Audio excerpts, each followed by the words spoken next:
Hello friends. मैं Raman Kumar pathology तक में आप सभी का स्वागत करता हूं और आज की वीडियो में हम लोग पढ़ेंगे एनीमिया के बारे में। एनीमिया क्या होता है? इसके पहले वाले वीडियो में हम लोगों ने पढ़ा हुआ था कि हीमोग्लोबिन हीमोग्लोबिन डिफिशियंसी और हीमोग्लोबिन इंक्रीज, इन दोनों के बारे में हम लोगों ने पढ़ा हुआ था इसके पहले वीडियो में।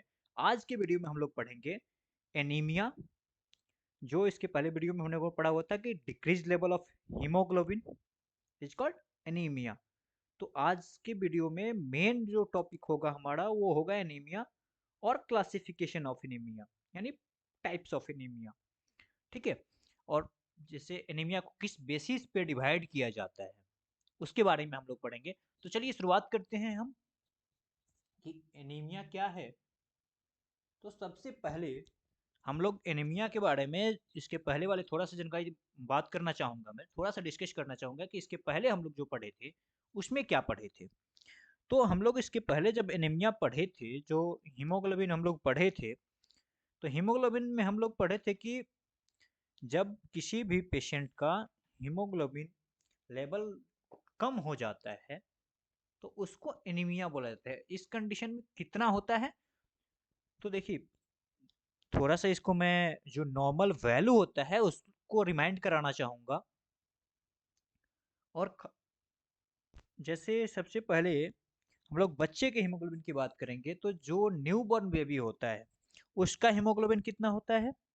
14 टू 19 ग्राम पर डीएल तक न्यू बॉर्न का, यानी 6 मंथ तक के बच्चे का, 1 वीक से लेके 6 मंथ तक के बच्चे का, या 1 डे से लेके 6 मंथ तक के बेबी का जो नॉर्मल हीमोग्लोबिन होता है वो कितना होता है? 14 ग्राम पर डीएल टू 19 ग्राम पर डीएल।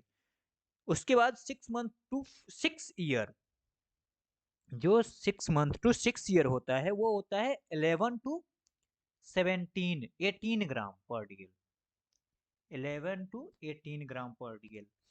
उसके बाद हम चलते हैं तो 6 टू 12 ईयर का जो होता है वो 11.5 टू 17.5 तक हेमोग्लोबिन नॉर्मल बोला जाता है। अगर इससे कम है, 11.5 से कम है, तो बच्चे को एनेमिक पेशेंट बोला जाता है।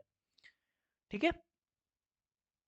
उसके बाद प्रेग्नेंट वुमेन का जो होता है उसका भी हीमोग्लोबिन कम होता है, जिसका नॉर्मल वैल्यू होता है 11 टू 14। ये जो नॉर्मल वैल्यू होता है वो थोड़ा सा वेरी कर सकता है, क्योंकि जो हीमोग्लोबिन का नॉर्मल वैल्यू होता है ना वो लैब टू लैब ही वेरी कर जाता है, क्योंकि जिस भी लैब में जाइएगा उस लैब में जो हीमोग्लोबिन का कंट्रोल कैलिब्रेशन वगैरह यूज किया जाता है, कंट्रोल यूज किया जाता है, उसका नॉर्मल वैल्यू कितना है, उनका नॉर्मल रेंज कितना है, उस पर डिपेंड करता है। तो थोड़ा सा वेरिएशन 0.5 का वेरिएशन चलता है, वो लैब टू लैब वेरी कर जाता है। प्रेग्नेंट वुमेन का जो हेमोग्लोबिन होता है वो कम होता है। ठीक है। और मेन में एडल्ट में जो होता है वो 13 टू 16 17 तक नॉर्मल बोला जाता है। ठीक है, चलिए शुरुआत करते हैं हम लोग एनीमिया, यानी एनीमिया क्या होता है उसके पे हम लोग आज डिस्कस करेंगे। जो लोग भी चैनल को सब्सक्राइब नहीं किए हैं वो प्लीज चैनल को सब्सक्राइब करें। बाकी आप लोगों को पुराने वीडियोज के लिंक, हीमोग्लोबिन वाले वीडियो के लिंक आपको डिस्क्रिप्शन में मिल जाएगा। चलिए शुरुआत करते हैं। तो world wide anaemia is a commonest red cell disorder, यानी पूरे वर्ल्ड में जो सबसे कॉमन एनीमिया है वो क्या है, तो रेड ब्लड सेल का डिसऑर्डर जो होता है उस टाइप्स के एनीमिया को में जो है पूरे वर्ल्ड वाइड सबसे कॉमन एनीमिया होता है, यानी आरबीसी का कम हो जाना। तब बात आती है कि अगर आरबीसी कम होगा तो हमारा हीमोग्लोबिन भी कम हो जाएगा। ठीक है। तो anaemia lead to a decrease amount of haemoglobin concentration, यानी एनीमिया के कंडीशन में हीमोग्लोबिन का कंसंट्रेशन जो होता है वो कम हो जाता है, वो कम क्यों हो जाता है? क्योंकि डिक्रीज लेवल ऑफ आरबीसी की वजह से, रेड सेल काउंट कम होने की वजह से हीमोग्लोबिन कम हो जाता है। अब इसमें क्या क्या इफेक्टिव होता है, देखिए जैसे एक आरबीसी की कम होने की वजह से आपका हीमोग्लोबिन कम हो गया, आरबीसी काउंट ऑलरेडी कम आएगा ही। अगेन नेक्स्ट जो होगा वो पीसीवी वैल्यू जो होगा वो भी डिक्रीज हो जाएगा, ठीक है। पैकेज सेल वैल्यू जो होगा, क्योंकि जब आरबीसी कम होगा तो टोटल सेल्स की वैल्यू वॉल्यूम कम होगा, क्योंकि ब्लड में सबसे ज्यादा नंबर ऑफ सेल्स पाया जाने जाता है अगर कुछ तो आरबीसी है, ठीक है। अब आगे, as haemoglobin is carried protein for oxygen and adequate oxygen cannot be delivered to various organ and tissue due to low oxygen carry capacity of blood। अब देखिए जैसे हम लोगों ने पढ़ा हुआ था कि हिमाटॉक्स सॉरी हीमोग्लोबिन का काम क्या होता है, तो हमने पढ़ा हुआ था ना कि उसमें एक प्रोटीन चेन होता है, जिस प्रोटीन चेन के थ्रू, जो ग्लोबुलिन चेन के थ्रू ऑक्सीजन को ट्रांसपोर्ट करता है, ऑक्सीजन को ट्रांसपोर्ट करके हमारे लंग्स से टिश्यू तक पहुंचाता है। तो अब देखिए सबसे इंपॉर्टेंट जो चीज होता है कि एक आरबीसी के कम होने की वजह से हमारा आयरन कम हुआ, प्रोटीन का कम हुआ। अगर आयरन कम हुआ, प्रोटीन कम हुआ तो हमारे ब्लड में हीमोग्लोबिन कम हुआ, हीमोग्लोबिन कम हुआ तो सबसे इंपॉर्टेंट चीज की हमारे बॉडी में ऑक्सीजन लेवल कम हो जाएगा, ठीक है। तब देखिए अगर हमारे बॉडी में प्रोटीन कम हो गया, जैसे हम लोगों ने पढ़ा हुआ था कि एक ग्लोबुलिन चेन और एक आयरन चेन, एक haem part, four part oxygen का, फोर चेन ऑक्सीजन को ट्रांसपोर्ट करता है। तो अगर हीमोग्लोबिन ही कम हो जाएगा तो ऑक्सीजन ट्रांसपोर्टेशन कम हो जाएगा, ऑक्सीजन ट्रांसपोर्टेशन कम हो जाएगा तो हमारे बॉडी में ब्लड सर्कुलेशन कम होगा, हमारे ऑक्सीजन लेवल कम होने की वजह से हमारी बॉडी का पूरा फंक्शन ही चेंज हो जाता है, पूरा फंक्शन ही डिस्टर्ब हो जाता है, ठीक है। फिर आपको हार्ट डिजीज, हार्ट प्रॉब्लम शुरू होता है, ब्लड प्रेशर, हार्ट प्रॉब्लम की वजह से ब्लड प्रेशर कम होगा, ब्लड प्रेशर कम होगा तो फिर ब्रेन स्ट्रोक होंगे, ब्लड क्लॉटिंग का प्रॉब्लम आएगा। तो एक हेमोग्लोबिन की वजह से बहुत सारे प्रॉब्लम्स आते हैं, ठीक है। चलिए तो आगे देखते हैं कि एनीमिया में occur without symptom and may be detect incidentally during medical examination. यानी एनीमिया का कोई सिम्टम नॉर्मली नहीं पता चलता है जब तक एनीमिया सीवियर ना हो जाए, जब तक हमारी बॉडी में एनीमिया की ज्यादा प्रॉब्लम ना हो जाए तब तक हमें पता नहीं चलता है। तो इसकी वजह से इसीलिए बोला जाता है कि हेल्थ चेकअप कराने के लिए जब भी आप डॉक्टर के पास जाती हैं तो सबसे पहले क्या करता है, टेस्ट लिखता है कि पेशेंट का टेस्ट हम कराएंगे, उसके बाद हम उसका ट्रीटमेंट करेंगे, क्योंकि सेम सिम्टम में कई सारे डिजीज होते हैं। अब कौन से डिजीज का ट्रीटमेंट करना है, कौन सा प्रॉब्लम की वजह से ये सिम्टम आया है, ये आइडेंटिफिकेशन के लिए डॉक्टर आपका टेस्ट करवाता है, ठीक है। तो एनीमिया में कंडीशन में क्या होता है कि पेशेंट को मतलब जल्दी से, जैसे बाकी डिजीज में क्या होता है कि कुछ भी जैसे बॉडी पेन है तो पेन फील होगा, बट एनीमिया के कंडीशन में आपको नॉर्मली फील नहीं होता है, विदाउट सिम्टोमेटिक होता है। जब आप मेडिकल टेस्ट कराते हैं, मेडिकल एग्जामिनेशन करवाते हैं, तब आपको पता चलता है कि एनीमिया है। अब एनीमिया में पेशेंट को क्या क्या प्रॉब्लम्स होंगे ये हम देखेंगे कि when severe enough clinical features due to anemia result from proxia such as fatigue, weakness, digestion, उसके बाद fainting and mental confusion.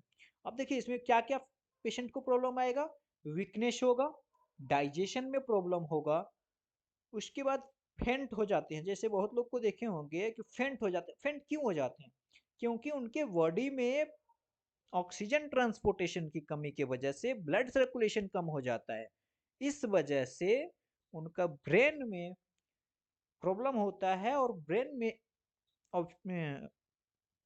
Obstruction की वजह से, रुकावट की वजह से, ब्लड सर्कुलेशन नहीं होने की वजह से, ऑक्सीजन नहीं पहुंचने की वजह से फेंट हो जाता है पेशेंट।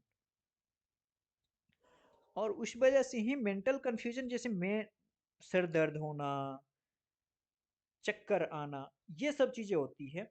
उसके बाद एक और जो सबसे इम्पोर्टेंट होता है, ये होता है कि failure of skin mucosal membrane, mucous membrane. जिससे इसमें क्या होता है कि जैसे अब देखिए ये सेम चीज जॉन्डिस के कंडीशन में भी होता है, उसमें भी स्किन येलो हो जाता है, और एनीमिया की कंडीशन में भी। तो ये चीजें हमें ऑब्जर्व करनी होती है। टेस्ट कराने से पता चलता है कि हीमोग्लोबिन अगर कम है और बॉडी येलो हो रहा है तो वो एनीमिया है। Conjunctive is present, anaemia is not a disease. देखिए बेसिकली इसको बोला जाता है कि यह एक कोई डिजीज नहीं है। Anaemia not a disease but an objective sign of disease. Anaemia खुद में एक डिजीज नहीं है, बट ये हमें इंडिकेट करता है, हमें एक ऑब्जेक्टिव साइन देता है, ऑब्जेक्टिव कि दूसरा डिजीज होने वाला है, या दूसरे डिजीज के बारे में बताता है कि आपको फर्दर इवेल्युएशन की जरूरत है, डिटरमाइन करने की जरूरत है कि आपके बॉडी में कुछ और प्रॉब्लम हो रहा है जिस वजह से हीमोग्लोबिन नहीं बन रहा है। अब इसमें इस प्रॉब्लम में क्या क्या हो सकता है, इसके लिए हम क्लासिफिकेशन ऑफ एनीमिया पढ़ेंगे। तो क्लासिफिकेशन ऑफ एनीमिया में बेसिकली टू टाइप्स के क्लासिफिकेशन किया जाता है। एनीमिया का जो टेस्ट किया जाता है वो दो आधार पे किया जाता है। दो टाइप से इसका एग्जामिनेशन किया जाता है। तो पहला होता है aetiological, anaemia can result from a variety of cause. यानी एनीमिया का सबसे कॉज देख के, प्रॉब्लम देख के कि आइडेंटिफाई किया जाता है कि एनीमिया का क्या क्या चेंजेज हुए हैं। जैसे आयरन डिफिशियंसी एनीमिया, उसमें ये देखा जाता है कि आयरन लेवल, विटामिन पेशेंट का जो है आयरन लेवल का कम है, विटामिन B12 लेवल कम है।